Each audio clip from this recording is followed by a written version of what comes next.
Thanks for joining us this morning. Well, it is hard to imagine a more despicable and disgusting act. As 4 Victorian police officers lay dying in a roadside crash, Richard Pusey gets out his phone and starts to film. And worse, he gloats as they take their dying breaths. Yesterday, he was sentenced to just 10 months in prison. After time served, it means he could be released within days.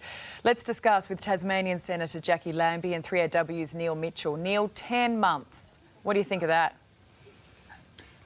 Yeah, but it's not 10 months. I've read through the sentencing overnight. He got 8 months for doing 300 k's down the freeway months earlier. He got 2 months, effectively 2 months, for the atrocity that he committed on those dying people. I wouldn't go through what he did. Just say he was filming what was happening, and when you read the detail, it turns your stomach, and he was doing a football-style commentary on it. It was obscene. He has got 2 months for that act. 2 months, not enough. I mean, Jackie, your thoughts on this? I mean, it's disgraceful and it'd be hard to find a single voice in Australia who doesn't think he deserved more. Did our justice system fail here? First of all, I'm a big believer in karma, but my biggest question is this bloke safe to let back out in the community? And I think that's the question that needs to be asked. Does he have the mental stability to be let back out in amongst the community? And that's extremely worrying. What's he going to do next? And I think that's a lot of, that's questions on many people's minds out there through Australia this morning and yesterday is he safe to be out in that community? And quite frankly, the behaviour that we've seen out of him, I wouldn't think so.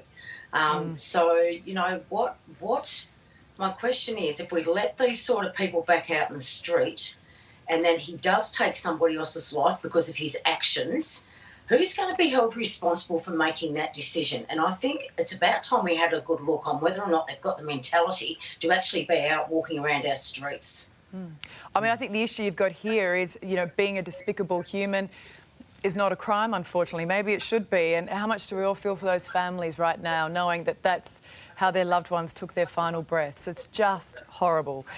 I want to move on because what a difference a day makes. On Tuesday, we heard Australia's hawkish Home Affairs Secretary Michael Pezzullo warning the drums of war were beating over tensions with China. Well, yesterday, the PM's focus was very much on peace and stability as he announced extra military spending in the top end. Jackie, China has this morning accused Mr Pezzullo of fanning confrontation and hyping up the threat of war.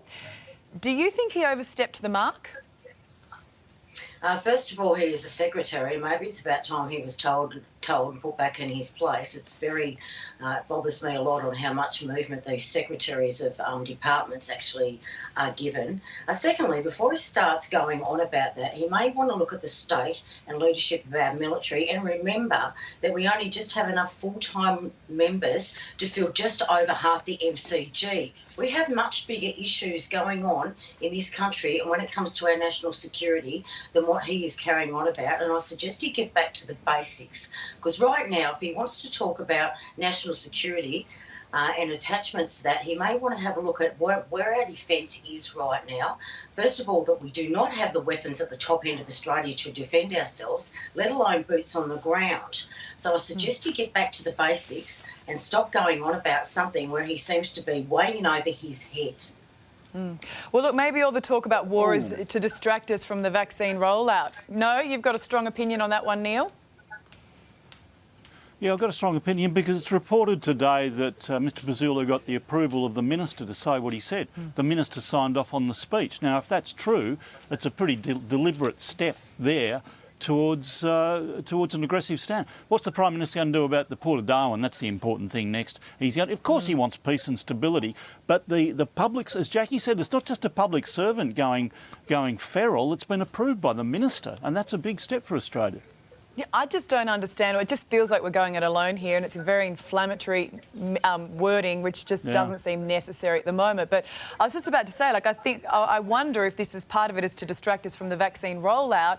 I mean, Jackie, how do you feel when we hear today that the UK's just has 60 million booster Pfizer jabs on the way when we can't even get our hands on our first one? I just find this bizarre. They have really mucked this up, I can tell you that much right now. And because we have not had death in our faces like many other countries out there, we've become quite complacent. I just find it really, really concerning. But it was a real failure on the federal government not to secure those vaccines very, very early on.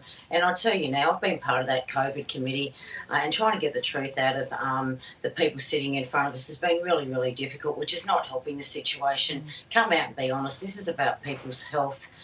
Tell us what has really gone wrong, when you're actually going to get all those vaccines. And if you don't know, then tell the public you do not know.